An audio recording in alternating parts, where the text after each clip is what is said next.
potential president. Okay, it's always a delight to have you back after the break. The program is Nigeria Decides. It is a program specially designed to dissect topical issues regarding the 2023 general election. It's not over yet.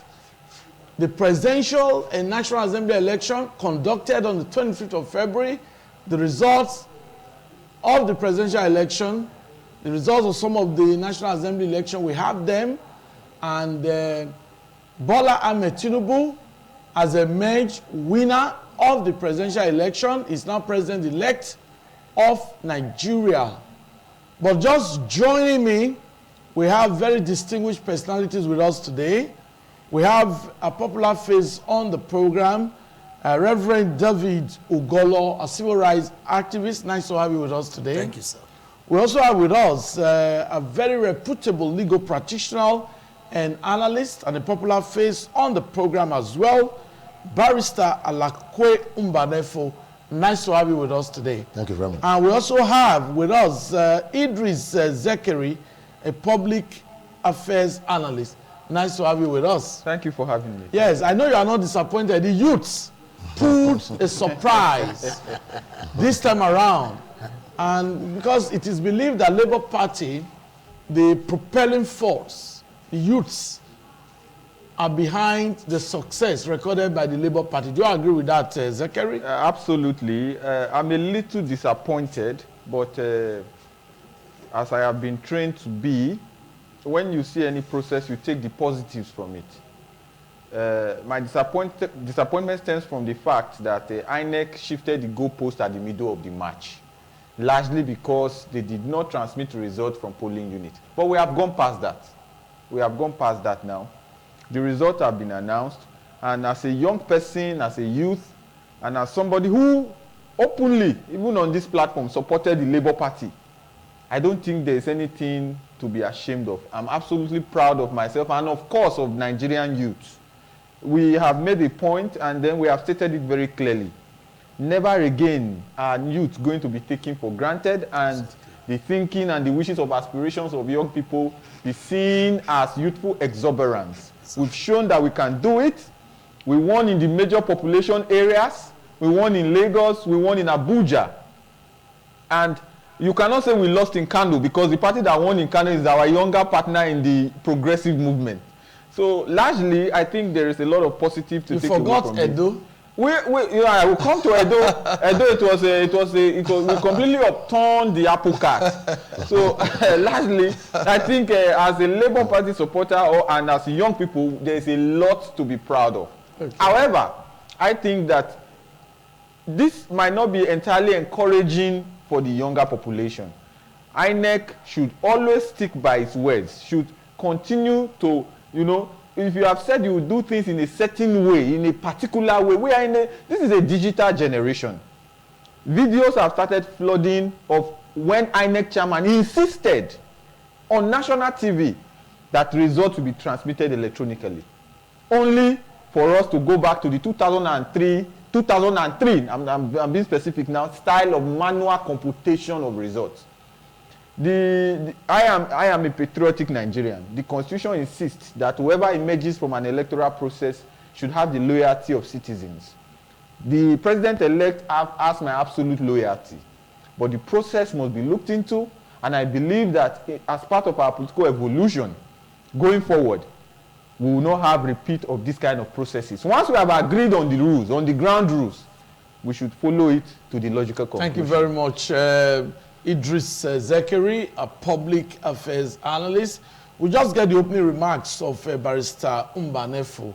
Ahmed Bola Tinubu, in my opening remarks, I said, once you hear the phrase, "It's my turn," then you know you are talking about former governor of Lagos State, now president-elect of Nigeria, Ahmed Bola Tinubu. It's now his turn, Umbanefo. Yes. Well, I don't know how to start, but I want to start by congratulating the Labour Party for this momentous outing. First of all, this is the first time a party is coming in as a greenhorn in an affair of politics in this country. And we saw the reflection, the zeal, the enthusiasm of the youths asking for a change from a system that is rusty, a system that has gotten no future for them. They wanted to take their destiny on their hands, and they did. And this is a studio. We are here to tell the whole world what we saw.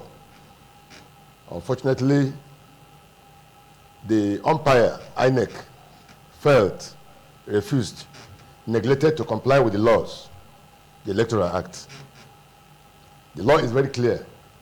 Section 660 sub 5 of the Electoral Act talked about electronic transmission of results. Section 134 of the Electoral Act talked about failure, non-compliance, failure to comply with the Electoral Act is 500,000 naira fine or an imprisonment of 6 years, of 6 months. And that same non-compliance makes whatever that is the outcome of that election, most importantly, invalid or contestable in a court of law. Ordinarily, we will be asking that the other parties that lost this election should be approaching the court. But another question is, what level of confidence does Nigerians have on the courts in Nigeria? As a lawyer, most of us are not comfortable with the outcome of some of these courts most times. The last time the Supreme Court gave an order allowing the old currency and new currency to be running side by side. Mr. President called for a press conference and now announced that 200 naira notes can be used, while the other notes shouldn't be used, against the order of the Supreme Court. And so Nigerians are feeling that most times when courts make pronouncements that the executive don't obey, and it can go the other way around.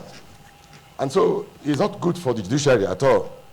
And so we are watching the actors of what is likely to happen. Yesterday there was a press conference in Abuja where the political parties that participated in this election were telling the whole world that INEC never complied with the law, and that they would take steps to do one or two things to ensure that the right thing is done. Yet we are also watching them to see what they will do. In a normal society, the proper thing to do is to approach the courts. But our problem is that if a system works, then we don't have a problem.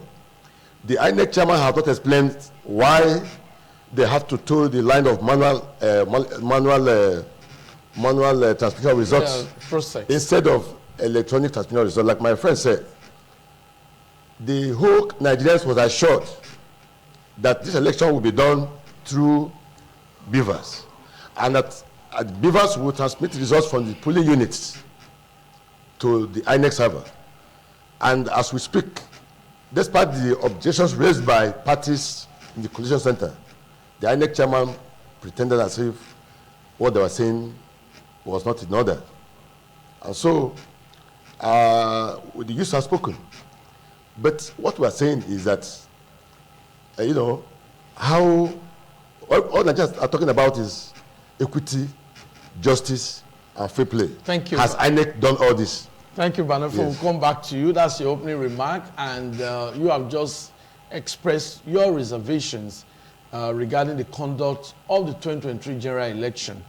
But we must also mention that as we speak, Nigeria can boast of having a president-elect, and his name is Ahmed Bola Tinubu, because he's been announced by INEC, the umpire. Okay, we have Reverend David Ugolo. Your opening remarks. Nigeria has a new president-elect, because President Muhammadu Buhari, at different fora, has assured Nigerians that he will leave at the end of his second term. And now, we'll be looking forward to inauguration of a new president. Thank you very much. First, Okay. I want to thank ITV for the opportunity to join in the conversation again. Okay. I also want to join millions of Nigerians to congratulate our President-elect, Ahmed Okay. Tinubu. Okay. This is a huge victory for Nigeria. It's a huge victory for Africa. Having said that, there are challenges. Even when the U.S. conducts their election, there are challenges. There are flaws. But what is more important is that we must not sustain impunity. There are issues that have arisen from the election. The opposition parties have raised those fundamental issues. Both local and international observers have raised questions around transparencies, around INEC conduct, and Nigerians themselves have also expressed their disappointment. Put all those together, and I think there are lessons from it all. But more important is that Nigerians have now elected a new president. Okay. And this is not an easy thing to achieve, particularly against the background of the fact that we have faced challenge in the country. A new president has emerged. What we should be doing now is that those who have lost the election, they have the route to go to the court. And those who think that there are better opportunities in the future, they should start re-strategizing. 4 years is not far away from here. And the best way to also appreciate this whole thing is that something has emerged in Nigeria. The young people across this country have spoken. They have shown that tribe does not necessarily mean anything. They have also used their voters card to send a strong message across the entire country. So, and I think that the traditional politicians, they would have also learned something from what has happened. And so my appeal is that this new message that have been sent need to be nurtured and be sustained. If it is not properly nurtured and sustained, we will come back to where we are again. And I think we should build on what the youth have achieved. Taking it from the time of the NSAS, that struggle is what has led to what has happened today. And you can see it that it expresses itself, manifests itself across Nigeria. So whatever anything that has happened, INEC need to be audited. You need to audit INEC, what has happened. And whatever that has happened that is not good, need to be dropped. But you need a movement to sustain that. You need a movement. And it is those who think that things were not properly done well, who felt that their vote, they expect message to go across, that didn't happen. They are those that will sustain that movement to reform INEC. But what we see in Nigeria is that when people do not achieve their primary goal, for instance, they have a president that they would have expected that would have been elected, they feel disappointed, and they go back to their trenches. You don't win struggle like that.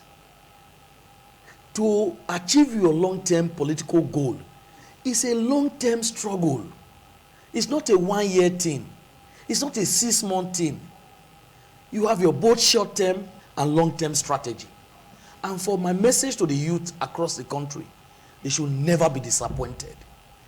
What they achieved, no one single political party will achieve it. From no structure to structure. And so they should begin to build on those structures. And I tell you, if they don't build on it, they will ever return back to where they are coming from. And I don't think any youth wants to return to where we are coming from. And I think even the so-called traditional politicians, they appreciate the fact that what they were doing was not good. And the better will move forward. And I also want to, again, appeal to my barrister that yes, you know, people say they don't have confidence in the court. All the players are involved. All the players, both the lawyers, the politicians, the Nigerian people, we are all part of the process. If we want to make the court work for the people, we also have a responsibility. The movement must also be vigilant. For instance, in our own path, 2 days before this election, we raise a fundamental questions about the issue of violence and vote buying. And what we are doing now, we're collating data around politicians who promoted violence across the country. They will be subject to both local and international sanction. And going beyond that, we're also looking into the judges who will be part to impunity. And those judges will be subject to local and international sanction. So it's not enough for us to write off the court, because at the end of the day, we will move into a dark ally, and that's not good for the society. We need the court. All we need to do is to continue to be vigilant, put our searchlight on the court, look into judges who compromise the system, because they don't just operate independently. They are complicities of the politicians, the lawyers, and other stakeholders.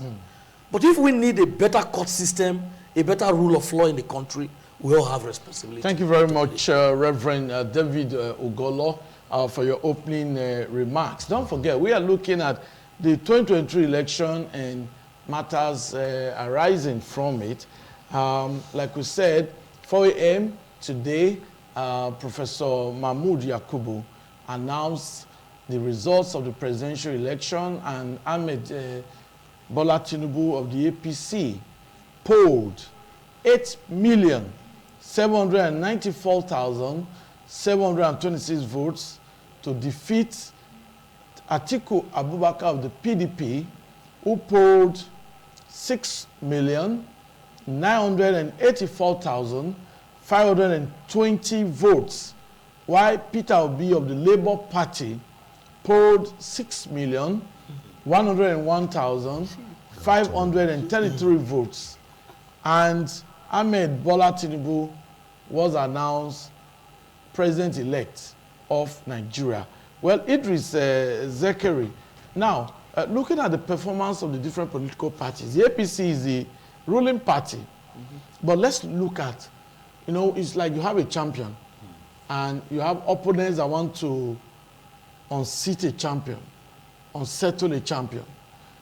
The other parties were interested in taking power from the incumbents, from the ruling party.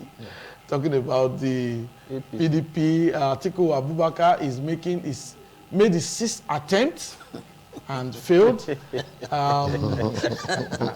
Peter Obi, in 1 year, changed the face of politicking in Nigeria, and finished in third position with that massive vote. What they achieved in Edo is monumental. What Labour Party achieved in Edo is monumental. We must say that. Because we have a ruling PDP party in Edo, and PDP got the highest votes in Edo. A Labour Party. A Labour Party, rather.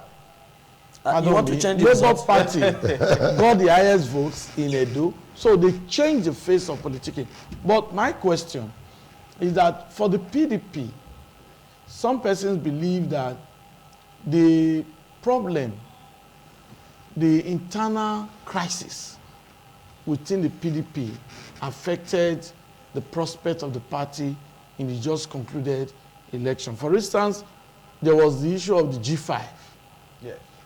The G5 comprising of some governors, and we're talking about Governor Wike, talking about Samuel Otom of Benue, Governor Ifeanyi Ugwuanyi of Enugu, Makinde of Oyo, Okeazi Ikpeazu of Abia. Now, it is believed that this G5, the crisis of the G5 of the PDP affected Atiku. And 3 of these G5 governors attempting to be senators, from what we have gotten, lost their bid, lost their elections to be senators.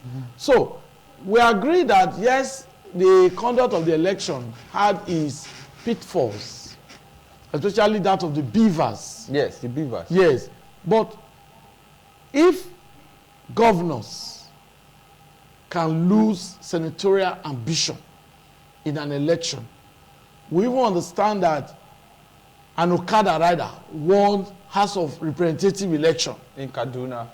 In Kaduna State. Yes. Is it So under the think, Labour Party in Kaduna. So don't you think that gives credence and credibility to this election? It's a yes and no question. Yes, in the sense that the direction was clear. Yes. The direction was very clear, Very clear. and the numbers added up. The governors, some of them, for media correctness, I would have said the governors, but so that NBC will not drag the cloth of our station here, some of them should be ashamed of themselves. There are huge cases of voter suppression and outright manipulation of results in many states. Chief among which is Lagos. Even here in Edo, they were, at least you're the journalist, you are aware of places where ballot papers were burnt and ballot boxes were scattered. Even in Oredo, in the middle of Benin, here in the middle of Benin. And in Rivers election became so tensed because of swapping and manipulation that even the rec said they were threatening his family at home. The news was widely reported, and it was reported here. Yes. The PDP losing this election to me is not news. It's expected. The arrogance of the PDP has failed to reinvent itself. The failure of the PDP to reinvent itself and the seeming weakness of the APC and the insensitivity of the APC is what gave birth to the Labour Party movement. How do you explain that a party will lose 5, an opposition party, not a ruling party, an opposition party will lose 5 of its governors for things that we can, in between the 4 of us here, we can sit down and discuss and agree on? They could not agree. And the PDP, knowing that it was the turn of the South, you know, you talked about turn now. I must say publicly, it was the turn of the South. After 8 years of President Buhari, it was the turn of the South. They believed they had the numbers. They boasted, not believed, they boasted that they had the numbers, that they were going into the election anyway, and gave their party to somebody from the other part of the country. Not just that.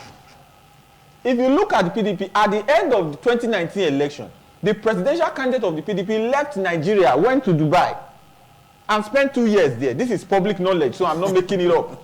Spent 2 years there, and then 3 few days left to the election. party, and then few months to election, came back and picked the ticket with so much arrogance and belief. If you speak to some of them, you will believe they've already won the elections.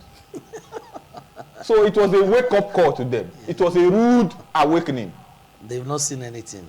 Now, for those of us in Labour Party who supported Labour Party, if you look at it, the G5 governors, of the 5 states, Labour Party won in 3. Enugu, Rivers, Abia. APC won in 2. Benue and Oyo. It then means that they by themselves handed their votes over to opposition. So, to say that because people won in, and then the young man you talked about is not a young man, it's not so young. The man in Kaduna that won, that was an Okada man. He was head of his local Okada unit. That won House of Rep seats straight from Okada to House of Rep. I mean, it goes to show, and you see the spread of the Labour Party now. But don't you that think, was in Kaduna? Yes, Zachary, don't you think when we have offsets, the type of offsets in this election, that's the point that I'm trying to bring out. Flashes of brilliance. Now, we recorded offsets. Exactly. If you have a governor before now, a governor of a state, you just go to sleep. You believe that that governor is in charge of that state, that governor will win the election. Yeah. That has been the norm. Yes. But that did not happen this time around. No, but let me also say But does that not give credibility to the conduct of the election? Just like the Okada man that won in Kaduna. I'm just trying to I'm trying to bring that prospect out. If you write WAEC that has 9 subjects. Yes. And for you to get admission to the university, you need credit in 5. And you have credit in 4. You have A1 in 4. The man who has C9, that's the, I think that, or C9, yes, that's the last of the grades now. The man who has C9 in 9, that has 9 over 9, is better than the man who has A1 in 4. Because they won't take some of the mark from that your A1 to add to the other one you had. You have made your point. Thank you. Yeah, Ugolo, you were trying to. I wanted to say something to you that also people should not also take for granted what happened in Edo. If you take Edo and River, put the context and the enabling environment, we must also commend the governor of Edo State, no matter whatever you want to say. Why must you commend Governor Obaseki for what has happened? If you look what happened in River State, the level of violence that disenabled a lot of things to be expressed. If you look at Edo, the trend in Edo, it provides example in whatever that happens in Nigeria. And to a large extent, thug issue has been ended in Edo. And the voice of the people was enabled and expressed. And that happened, don't take away the current government system. Is it about the government no, now, when I say, or about the credibility no. of the election, of the process? No, you see, governors play major role in promoting violence in all the states across Nigeria. If you look at the state where there are violence, you find out that the ruling party plays a major role. But in Edo, the level of violence, if you compare the level of violence compared to other states where you have maximum violence, you see that Edo State was minimum. And the people prevailed. Okay, but you don't have the statistics to actually judge that. No, because in Edo State, when you pick the newspaper. Yes, no, in Edo State, yes, there were also in Benin City. Yes. At Orege, yes, 2 persons were shot dead during the election. And we must, the governor of Edo State commiserated with the families of the bereaved recently. You know, that is electoral violence. Yes. And we also recorded pockets of, you know, destruction. You know, Red though. We saw what happened. But you see, I'm not negating what you are saying. I'm not negating. There are factors. No, I'm not negating what you are saying regarding the governor. Yes. Yeah, the governor Obaseki. He didn't start today. Commended. The violence, the role of talk. Reverend God, I'm coming. Yes. Governor Obaseki must be commended because we know his antecedent. Exactly. Yeah, but the level of destruction, loss of lives, to lose one life, that's what must continue to commend former President Goodluck Jonathan, who said his ambition is not worth the blood of any Nigerian. And that catapulted him to international recognition for a president. That's exactly what I'm trying to say. Yeah. Shown violence. Yes, we should not. What I'm trying to say, that's why I said. Yes. I will not negate what you said. Yes, we should not undermine. We should be commending people who create enabling environment for people's voice to be expressed. Yeah, but so even though they lose election, even though today Obaseki and his party have lost election, don't shame them to believe that what they did was wrong. If there's an enable environment for people to express themselves, the man that creates, you see, you can lose today, tomorrow you will win. Agree. So election is not a do or die issue. If Obaseki and his party lose today, you never can tell tomorrow they can win. So those people who create such enabling environment, because you and I are in this state, you know that Obaseki has helped to reduce talk in politics in Edo State. Is that not so? The role of talk in Edo State has been reduced. Reverend Golo, why I interjected? Yes. So you get my perspective. Yes. This discussion is not about Governor Obaseki. No, I'm using this as a template to encourage. We know him. Yes, we know Governor Obaseki as a man that has performed well. Yes, we know that. But that's highly contentious. But this has to do for this election. No, listen. But this discussion has to do with INEC and the conduct of the election. And my question remains: if in Edo State, where you have the ruling party of PDP, Labour Party won in Edo State, where you have the G5 governors We saw the results there. Mostly won by Labour Party. Mostly won by Labour Party. PDP, just like they threatened, did not win presidential election in those G5 states. Yes. We now saw 3 governors of the G5 losing their senatorial ambition, having served 2 terms as governor of their states. The breakfast went So well. my question remains, and I'm going to Obanefo now. Does that not give some level of credibility to the conduct of the 2023 general election? That's my question. Yes, that's why I say it's not about Governor Baseki. Yes, thank it's you. about the conduct of the election. Yes. Thank you very much for anchoring very, very well. Thank you. Because with due respect to my very good friend, Igolo, nobody's quarreling about the governor here. Okay. You know, so we are talking about the outcome of the 2023 election. And like you rightly said, yes, looking at the Nigerian situation, can a sitting governor in a normal Nigerian situation yes, lose a senatorial election? That is what they're asking. It's terrible. You know, so what I think that we have, to that extent, there's a shift from the status quo Exactly. to something better.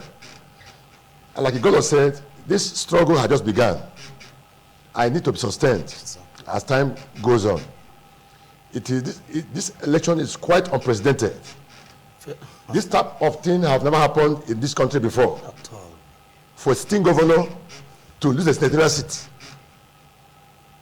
Who are you to win the senatorial seat with the sitting governor? So I think this election has dealt with the issue of impunity. Exactly. This election has also opened people's eyes. It appears the electorate is now seeing themselves as those who have power to give power. They are the principal. And no longer the other way around, no. where an executive, a sitting governor, will feel he can give orders to INEC and give orders to people. And there's the level of election education in this election was very, very wide. The internet played a very big role. And so people refuse to be intimidated. People refuse to be bribed. Exactly. So the issue of vote buying was very, very minimal in this election, though we saw people arrested with $500,000 and 342 million naira, Yes. as case may be. But the people felt that they are in charge of this election. And so, to answer your question, there's a very big pass mark here on this election. But that pass mark is not going to INEC. Okay. That pass mark is going to the people. To the people who left their houses They are the hero. to come and vote, even when nobody is asking them to come and vote. They feel they need a change. They feel they need a better life. They feel they're tired of insecurity. They feel they are tired of poor economy. They feel they're tired of poor medical, whatever. And they need a change in their life. And they came. The party that was carrying this message was the Labour Party. And so what we're asking is, under a normal atmosphere, under a system that is not rigged, under a free, fair, and credible election, under an INEC that is unbiased, under an INEC that will not look at the president's voter's card to look at where he voted. Well, as of that day, when the president voted, he flashed his voter's card to the whole world and said, I voted, look at my decision. So I said in our earlier discussion here that what the president did amounted to undue influence on the side of the INEC chairman.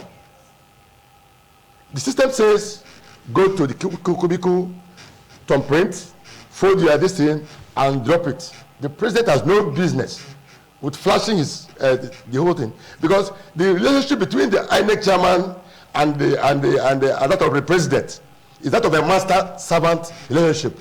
The president was the appointer of INEC chairman, and if you are the INEC chairman and the man has voted and he has shown the whole world his voter's card, what will you do? So what we are saying is this: we love this country. We don't want this country to go down. There is no place like home. But for this country to work, we must be ready to believe in the rule of law, and we should see ourselves as servant to the nation. we should have an institution that is priority, that is loyal to the people, and not to one man or few men.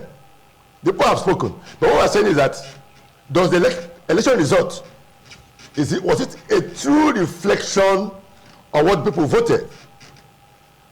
And so before we came in here, my friend was telling me that ordinarily the press conference was good, but some parties are not supposed to be there because of the antecedents before now. So what we're saying is this, is that we need an umpire that is unbiased, an umpire that can do what the law says. INEC as a body has no legal right to disobey what the Electoral Act said. That is the argument in this case. And then if Nigeria has, if this election was transmitted through electronic means, yes, nobody will make any argument about it. Whatever we see, we'll take it. But the argument is that why must INEC chairman transmit election manually? And so Nigerians are looking for transparency. Yes, we agree, like I'm going to say, that even in the Western world that we are copying this model of government, no, there's no election that is perfect. But we want to see the system working before we talk about imperfection. So today, most of us have lived our lives. Some of us who are 50 and above have really lived. Because if you look at World Health Organization, the last whatever of an African man may not be more than 55 years or whatever, or thereabout. If you're about 55, you have lived your life.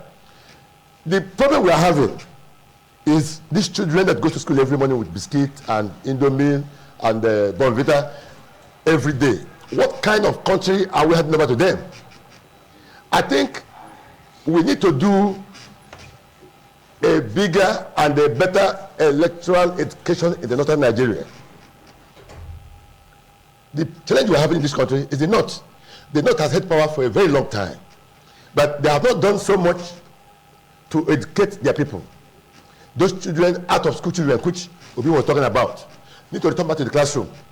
Because this awareness that was created by the youth in this country, the awareness captured about 95% of the youth in the South. So we need to do so much job in the northern Nigeria. But for Nigeria to work, sir, we need institutions that can work, institutions that are properly built, institutions that will be loyal to the people. Thank you very much. And like you're going to just observe right now, yes, we all have to put our hands on deck. We need a workable judiciary. Yes. And we should see the people and the government that obeys court orders. And because whatever is the outcome of the pronouncement of the court, yes, where the government in power and the people refuse to obey the court order, you are looking forward to anarchy. yes, true. And so government of the ruling power, the government is supposed to lead by example. Okay, thank you. And so all the arms of government are supposed to have respect for each other, and independence need to be respected.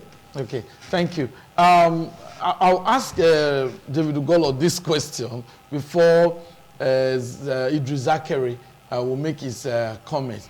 Now, before the announcement of the election results, there was a press conference. Some political parties, the Labour Party, the PDP, and some other parties, some An MPP. yes, called for the cancellation of the election, for a repeat of the election, and asked that INEC chairman should step aside. Now, do you think that was called for in the middle of the process?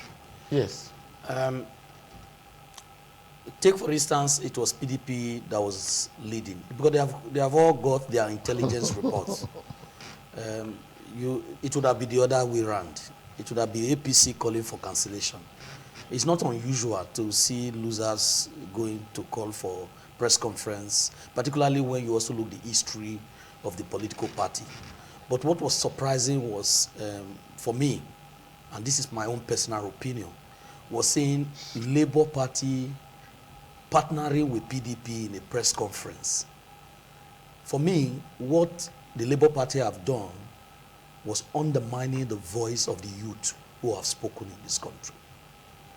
And I don't know what is the philosophy behind the decision of the leadership of Labour Party to allow themselves to be in the same table, even if they are going to call for the cancellation of the party, Of the results. of the outcome of the election. Yes.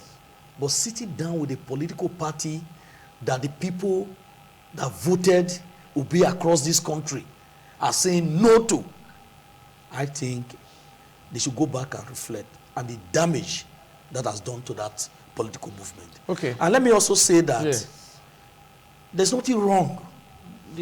Every stakeholder has a right to choose his own strategy. That is their own strategy. But the most important thing, like we all agree, there are constitutional processes how you resolve issues to avoid anarchy. No man, no woman, no children want violence. Yeah. All we want in this country is to ensure that constitutional processes are exploited. And so those who have lost in the election, they have the opportunity to approach the court. And Atiku is familiar with court processes in Nigeria. And he has used it, and he cannot lay claim to the fact that he has not been successful with it. And now, today will not be an exception. Issue of losing election to Bola Tinubu should not be an exception. And so we should all encourage. My message is to the Labour Party, because the Labour Party is a reflection of the youth that has spoken in the country. And the youth should know that the struggle to redefine Nigerian political landscape will not just end with this election. Because even the political party himself need a proper re-engineering to reposition themselves for a potential political leadership in the future. And that, for me, has begun. And that is what they should begin to consolidate and be building on. They should never, ever think that they have lost. And we should also try to encourage people. Encourage those who have lost the election today. That is not the end of life. Yeah. If you lose an election today, it do not mean that you have lost your life. The reason why people see politics as do or die, because they don't have other trade. If you have other trade, if you go into an election and you lose the election, all you need to go to your primary trade and wait for the next time and begin to build, because there are things that INEC do not do well. Yeah. The Bevers issue. This movement should begin now to build to say, why did it not happen? We should call for the audit of INEC. God bless you. And then there should be, somebody must pay a price for what has happened. There's nothing wrong for us to begin to campaign that the INEC chairman should go to jail. Yes. So somebody must pay a price for what has happened. But to say that you must collapse the country because you didn't win election is wrong. The country must move forward. And those who feel that they have lost the election, they should approach the court. And if you now say that, no, I don't trust the court, you are on your own. Because the court of the land, you are on your own. must be allowed to perform. Exactly. Yeah. You are on your own. Okay, thank you, Reverend Golo. That was very remarkable. Idris Zekeri, we saw the press conference. And like Golo said, is not a new scenario. Nigerians seem to find it difficult to accept election results. In the middle of the process, they call it for cancellation, forgetting that a new government must be sworn in. There's a date for a new government to be sworn in. Now, if you say, repeat the process, how are you going to go about all of that? You know, whereas you have the courts to, if you are aggrieved, the courts are there for you to seek redress. So, looking at that press conference, though INEC chairman, the spokesman of INEC said that press conference was uncalled for, they debunked it because they were actually asking the INEC chairman to step aside. So what's your take on that? I have my specific quarrel is with INEC. Like I stated earlier, in politics, the end does not justify the means for people like me. The means is as important as the end. The process was, I'm at the risk of sounding like a broken record, was electronic transmission of results through the beavers. If INEC has failed in that, it should be INEC by itself calling for the cancellation of its own result. They shouldn't wait for political parties to advise them. So the political parties having a joint conference to call for the cancellation at the middle of the process, as much as I fear that it might plunge the country into anarchy. I mean, it was within their constitutional right to do. But as a Labour Party supporter, I have very serious reservations about the leadership of the party I support. I'm not a member, I support. Sitting down in the same room with PDP. Are they enemies? No, it is not about enmity. Yes. Our philosophy, our thinking. I'm a young person. Yes. And I supported this party. Our thinking is diametrically opposite to the thinking of PDP. PDP and APC, to me, are the same. PDP is equals to APC. APC is equals to PDP. That's your own philosophy. They are some persons don't see that way. No, but that's the youth. That's Some the persons youth. don't I am see that telling way. you my philosophy. Yes. You know you can't probably define my philosophy for me. Yes. It is my philosophy. Exactly. And the philosophy of most of us. And your philosophy may not be generally Might accepted. not be generally accepted, Exactly. but I am entitled to But it. that's what largely expressed My in the Labour Party. philosophy and the philosophy of most of us, young people. I don't know about the other one. Clearly, the other one don't share the same philosophy. That's what they did. They did what they've done. And most of us who supported Labour Party is that Labour Party and PDP are the same. We have a force, we have a party, Exactly. and then we have a movement. We must consolidate on that movement to continue. We have an election coming March 11th. Exactly. Yeah, March 11. Exactly. Having won in Lagos, we won the senatorial seat. Labour Party won the senatorial seat in Abuja, Ireti Kingibe. Yes. Having won in To Lagos, defeat a strong senator Philip Aduda that has been there for years. for years of iron. Having done so much, we cannot come and sit in a partnership with PDP. It should not happen. So what I think in my mind is that having this election, INEC has announced their own. There are, like you have insisted, there are legal procedures to check the result. And the principal, who is Peter Obi, has said don't protest.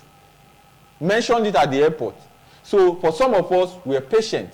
And I don't think it is foolish to be patient. Patience is not foolishness. Exactly. We have an election in front of us, March Exactly. 11th.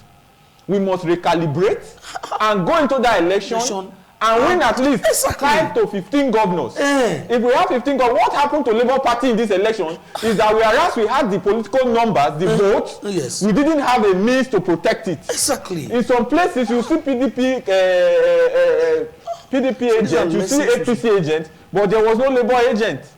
And whereas we got the numbers, if we had governors, the way some of these governors oppressed us in this election, it would not have happened. Exactly. I can assure you. We funded this party from our pockets. Individuals, even as small as I am, I know how much I did for myself with my resources for this election. We didn't need anybody to fund us. We don't need money from any of the political parties. So having put in so much work, we cannot sit in the same room with PDP, and in fact, we cannot sit in the same room with APC. It's not enmity. It's philosophical difference. Exactly. Thank you, Zachary. Well, Zachary has just expressed his personal opinion regarding it's personal. the press conference that was held before the announcement of the election. Okay, it is Nigeria Decide, and Reverend David Ogolo has made his comments regarding very, very peculiar issues regarding the conduct of the election, and of course, Mbanefo has also made his comments. I'll just allow you make some closing remarks so that we can allow the program to continue with my co-presenter, Daniel Praise. David Ogolo, now, what's your postulation for the future? First, I want to again join millions of Nigerians Okay. to congratulate our president-elect. This is victory for Africa, victory for the world. Those who have lost the election, they should approach the court. And then for the young people across the country that led to what Labour achieved today, they should be vigilant. They should hold Obi accountable to his words. Obi should not leave them midway.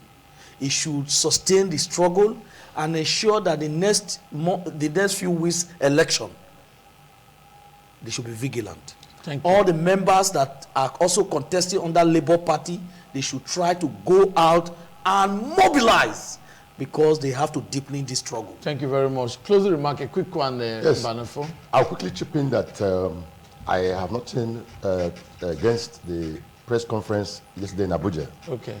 You know, because according to Mario Puzo, in his book, The Godfather, Puzo said that political power is not everything, it is the only thing.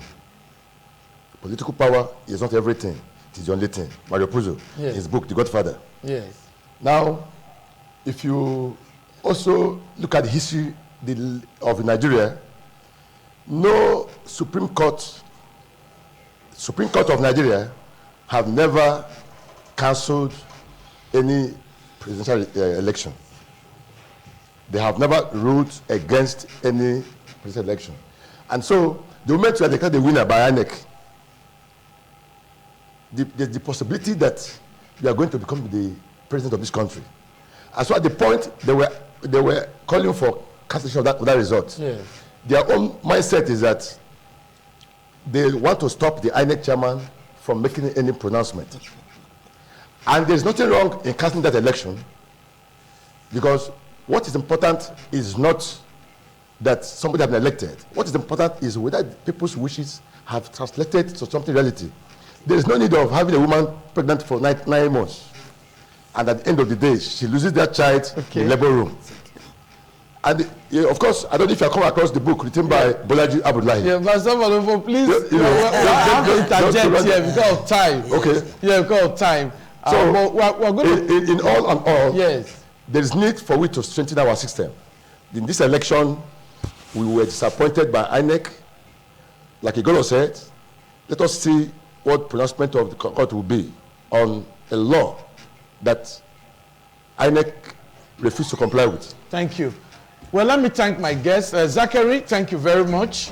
Banafo, thank you. Ugolo, thank you. We'll just take a brief break now, and when we come back, it will be the conclusion of Nigeria Decides.